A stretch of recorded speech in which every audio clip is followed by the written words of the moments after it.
London's Old Vic Theatre did an investigation into Kevin Spacey and whether or not individuals working at the theater ever had any type of inappropriate contact with Spacey while he was working there. He used to be the former artistic director there, and through the investigation, they were able to find that there were as many as 20 people who testified that they were harassed or assaulted in some way. We don't know the details of what they went through, but we do know the number of people who said that they had uncomfortable situations with him. So in the report that was released today, Thursday, it said that it found allegations of a range of inappropriate behavior relating to Kevin Spacey during his tenure, with 20 personal testimonies being part of the probe.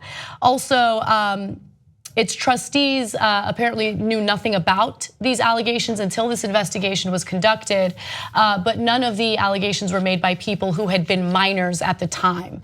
And that's a relevant component of it because the first allegation that came out against Kevin Spacey was by someone who said he was a minor when Spacey tried to force himself on him.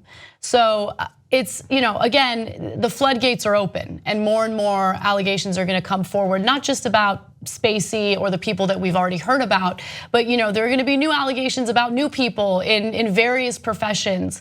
And don't be surprised because I think this type of behavior doesn't discriminate against political ideology or any of that. So it's devastating to know how prevalent this is, but I think it's finally a time that we can focus on solutions and change. It's devastating because so many of these men are heroes. Kevin Spacey is one of the most brilliant actors of his generation. So when you hear these stories, you don't want to believe them. Allegations today against Senator Al Franken. He's a beloved senator of Minnesota, but these are serious allegations against these men. And you're right, this is probably just a couple. Yeah. And this kind of points to sort of a systemic thing going on at the Old Vic. And the Old Vic was so, the Spacey, and as Lauren says, this actor who was so respected, going to the Old Vic in London, it was going to put asses in the seats, frankly. It was really going to reinvigorate the Old Vic or take it to another level. And then it was too invigorating, though. It was apparently there was a lot of invigorating going on behind the scenes. And he again is a person of power who was abusing that power and his position. And by now it's clear, so many people have come forward, that you have to say that there is some veracity to all of this stuff. And and now they, is the point, the Old Vic I'm talking about, that board of directors who were on the record, they took this thing that was gonna be just all good, and now it's a hornet's nest, right? Yeah. They have to go back and do this investigation, and it turns out there are all these allegations. So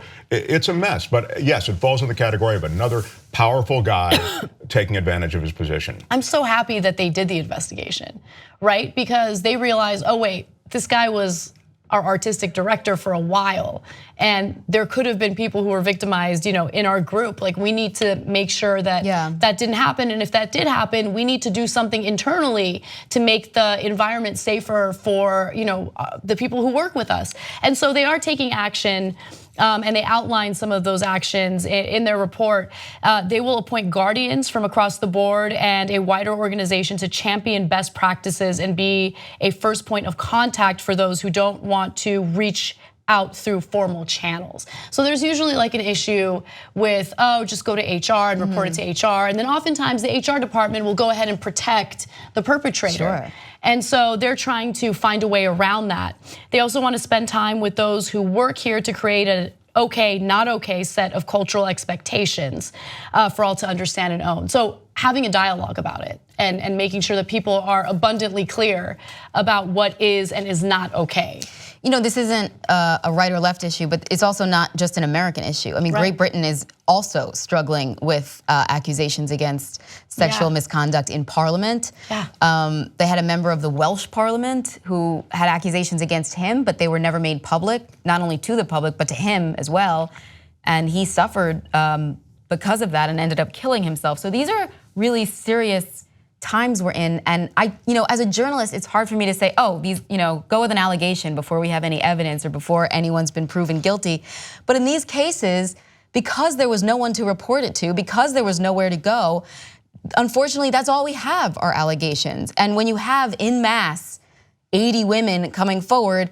I mean, you use your deductive reasoning, it's probably true. Right, and by the way, 80 women who have nothing to gain, like people think that there's like an agenda and they're looking to like get a payday. Yeah, but no, they have nothing to gain, honestly, other than hopefully sparking some real change in society. That used to be the default position, right? She's doing it for the money. They're doing it for the money. You heard Lauren's case. She wasn't. There was no money in it. She was this horrible thing happened, and she finally spoke up and was able to be part of the tide that carried away Weinstein.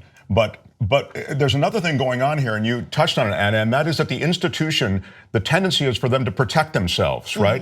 So they say, we'll do an internal investigation. You saw it in the case of the Catholic Church with everything going on there. We're going to handle it internally. And then ended up that things weren't so well handled internally. You saw it with Penn State, with Jerry Sandusky. The university protected it itself. And so these institutions, they want to protect the institution first, and sometimes that can get in the way of an actual investigation. We've seen it with the U.S. military. It can go on and on and on. Yes. Bill O'Reilly, who was the golden goose over at Fox News Channel, they protected him instead of the people that came forward. Yeah, because they want to protect that Fox News Channel brand first. Yeah, and look, we're seeing it politically, right? And we're seeing it with state lawmakers. I want to be specific. State lawmakers in Alabama who would rather protect Roy Moore to protect their party than actually speak out against him and do the right thing. And on a national level, we're seeing it with the President of the United States, 17-ish allegations of him really, I mean, inappropriately sexually involving himself with women, grabbing, kissing, all the rest, and him talking about it on tape. And yet, as you say, but they had their eye on the prize. The party had their eye on the prize, and they all fell in line. They said nothing, or they... And they allowed him to call the women liars. And that's how it's been left. And also degrade them by like saying disparaging things about their looks, like after all that went down. It's depressing. But in this case, at the Old Vic, it does seem as though it's on the right track. Right, and I commend them for that. If you like this clip of the Young Turks, you know there's a whole live 2-hour show, 6 to 8 p.m. Eastern every day, and you can download it or stream it and watch it without ads if you become a member. tytnetwork.com/join.